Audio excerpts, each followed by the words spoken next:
আসসালামু আলাইকুম ভিউয়ার্স, আপনারা সকলে কেমন আছেন? আশা করি সকলে ভালো আছেন। আজকে আমরা উদ্দেশ্য ছাড়া হঠাৎ করে বেরিয়ে পড়লাম গরিবের জাফলং খ্যাত গাইবান্ধার ঐতিহ্যবাহী সেই জাফলং। ওরে বাবা, বাহিরে বের হয়ে দেখি এত রোদ, প্রচণ্ড রোদ। বের যখন হয়েই গেছি তখন তো আমাকে সেখানে পৌঁছাতেই হবে। তো এদেরকেও কথা দিয়ে ফেলেছি যে তোমাদেরকে জাফলংয়ে নিয়ে যাব। কি আর করার, কোনো উপায় নাই। তারপর আমরা আস্তে আস্তে সেই গরিবের জাফলং দেখার জন্য যাচ্ছি। তো আমরা এসেই পড়লাম সেই ঐতিহ্যবাহী জাফলংয়ে। তো এখানে এসে পরিবেশ দেখে মনোমুগ্ধকর পরিবেশটা এত সুন্দর, আমি আসলে অনেক অবাক হয়ে গেছি যে এত সুন্দর জায়গা আমাদের গাইবান্ধায়। তো এখানে এসে আমি সব কিছুই সুন্দরভাবে দেখতেছি আর ভিডিও করে নিলাম আপনাদেরকে দেখানোর জন্য। তো এখানে একটা কথা বলি, এই আমাদের এই ব্রিজটা মানে ভেড়ামারা ব্রিজটা আসলে এটা গরিবের জাফলং নামেই পরিচিত পেয়েছে, কারণ এখানে জাফলংয়ের মতো অনেক ছোট বড় অনেক পাথর আছে। তো এখানে সবাই গোসলও করতেছে দেখতেছি, প্রচণ্ড রোদ, তাকানো যাচ্ছে না। তার ভিতরেও আমি আপনাদেরকে ভিডিওটা উপহার দিব জন্যে রোদের ভিতরে আমি দাঁড়িয়ে থেকে ভিডিও করলাম। তো আপনারা প্লিজ সবাই আমাকে লাইক কমেন্ট ফলো করবেন অবশ্যই, আর কমেন্ট করে জানাবেন।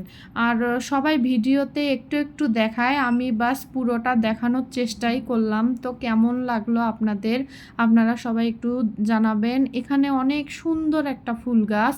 তো এখানে এসে আমরা আরেকটা বিপদে পড়ে গেলাম। বিপদটা হচ্ছে আমরা এই মানে দুইটা ব্রিজ আছে ওখানে। তো আমরা এই একটা ব্রিজে আসার পরে আর রাস্তা খুঁজে পাচ্ছি না। পাশে ঝুলন্ত যে রেলপথ আছে ওটার নিচেই আপনার মূলত পাথর। তো অবশেষে আমরা এদিক সেদিক দেখতে দেখতে মানে বলা বলি করতে করতে নিচে পৌঁছাই গেলাম। তো এখানে এসে এরা এত খুশি পাথরগুলো দেখে, মানে দুইজন অনেক খুশি। তারপর এরা আবার পাথরের ভিতরে ছোট ছোট মাছ আছে, ওখানে ওখানে অনেক সুন্দর সুন্দর মাছও আছে দেখলাম। তো এগুলো ওরা ধরার চেষ্টা করতেছে। তো আপনারা যারা এখনও যাননি তারা অবশ্যই যাবেন। তো এখানে এরা দেখেন মাছ ধরার চেষ্টা করতেছে, আমিও দেখতেছি যে অনেক সুন্দর মাছও এখানে। আসলে কি বলবো, আমি ওভাবে ঘুরি না আর এত রোদের মাঝে। তো যাই হোক, তো জায়গাটা ঘুরলাম, অনেক ভালো লাগলো।